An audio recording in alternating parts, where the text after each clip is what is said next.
Hello hello, c'est Mélanie du blog Construire son indépendance et bienvenue dans cette nouvelle vidéo où nous allons voir ensemble 5 idées de revenus passifs.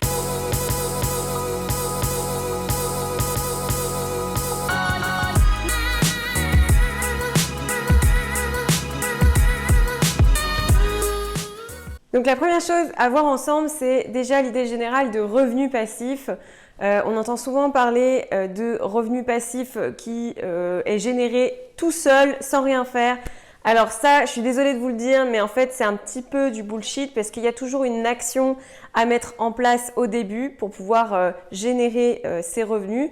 Et en plus de ça, par la suite, on peut être amené à avoir de la gestion sur ce type de revenus qu'on a mis en place. Et donc, l'idée de mettre en place un revenu passif, c'est en fait de faire un gros travail au départ et ensuite que ça nous rémunère dans le temps et qu'on n'ait pas forcément d'échanger notre temps contre de l'argent comme on peut le faire par exemple sur un 35 heures quand on va au travail, voilà, on est payé à l'heure, alors que là, on fait un gros travail de mise en place du revenu passif et ensuite on est rémunéré, ça dépend du revenu que vous mettez en place, on va en discuter juste après, mais on est rémunéré même en dormant, en faisant du sport, etc. C'est complètement décorrélé du temps de travail.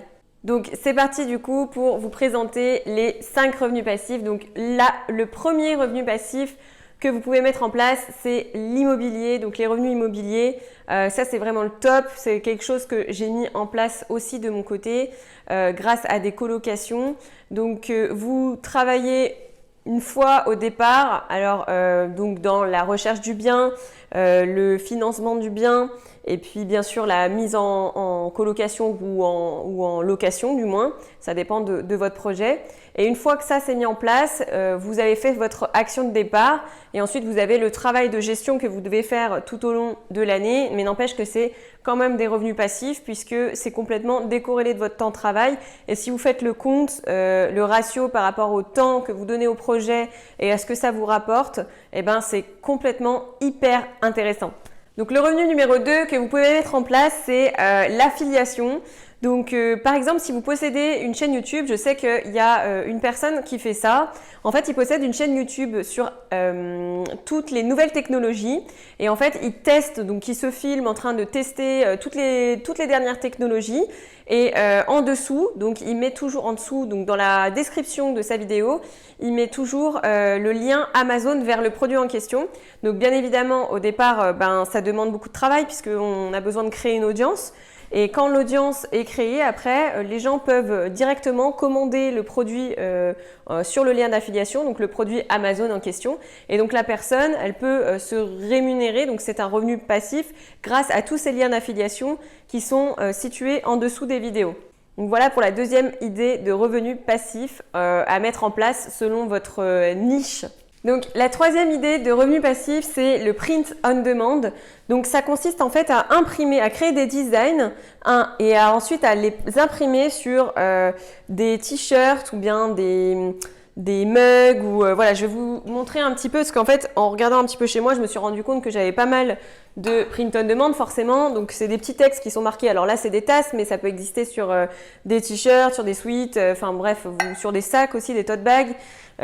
Donc en fait l'objectif c'est que vous créez le design et vous faites une banque de données, donc une banque de design et vous les mettez ensuite sur des marketplaces et après en fonction du nombre de designs que vous avez, forcément plus vous en avez, plus vous pouvez les vendre sur les marketplaces et ensuite ça vous fait un revenu passif automatique. La quatrième idée de revenu passif, c'est la formation en ligne.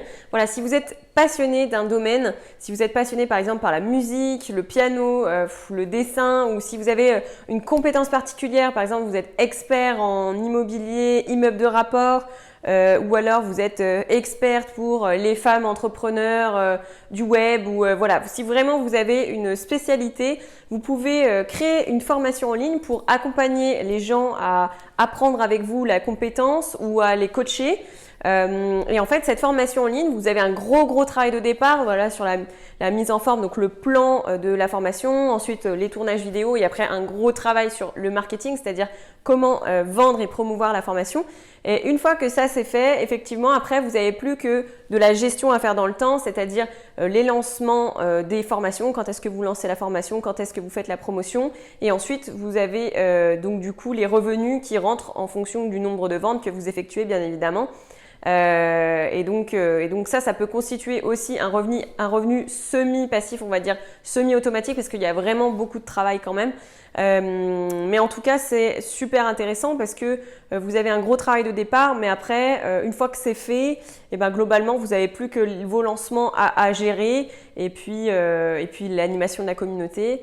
Et après, si vous kiffez ce que vous faites, c'est un bon moyen aussi de promouvoir une activité. Et voilà, une bonne idée de revenus semi-automatiques. La 5e idée de revenus passifs, c'est de faire des placements financiers type bourse. Alors, c'est quelque chose sur lequel je ne vais pas trop m'étaler parce que c'est quelque chose que je ne pratique pas moi-même personnellement. Par contre, vous pouvez faire aussi des placements sur des plateformes du type Homunity. Donc, vous placez une somme d'argent en fait sur un projet par exemple immobilier et après ça peut vous rapporter de l'argent de manière mensuelle, trimestrielle ou voire dans 5 ans, ça dépend du projet. Donc ça, vous pouvez regarder sur Homunity. Et moi, j'ai placé aussi un petit peu d'argent, alors vraiment un tout petit peu sur Veracash. Donc en fait, c'est une plateforme sur laquelle vous pouvez investir sur les métaux précieux. Alors attention, encore une fois, le système boursier, je suis pas du tout expert dans le domaine, c'est pas du tout ma tasse de thé, on va dire. Mais en tout cas, j'ai toujours entendu qu'il fallait placer de l'argent qu'on était prêt à perdre. Donc voilà, faites bien attention à vos finances. Si vous placez votre argent dans ce type de business, eh bien, faut être sûr de ne pas en avoir besoin dans la minute, dans le mois qui suit, voire même dans les années qui suivent, puisque c'est un placement financier que vous devez faire sur le long terme. Donc Veracash, vous pouvez acheter de l'or, vous pouvez acheter de l'argent, du diamant. Donc c'est super bien fait, je vous invite à regarder cette application. En plus c'est hyper facile, vous pouvez le faire depuis votre téléphone. Donc voilà, moi j'ai placé un petit peu d'argent dessus et c'est intéressant, franchement c'est intéressant. Après c'est dans le temps, il faut voir ça dans le temps. Donc là on est en 2020, on verra en 2025 ce que ça aura donné. Voilà. Et bien voilà pour les 5 astuces, du moins les 5 idées de revenus passifs, semi-passifs, semi-automatiques, on va dire, que vous pouvez mettre en place pendant cette période de confinement, ça peut être cool. Et voilà, je vous souhaite une belle journée. Salut, salut!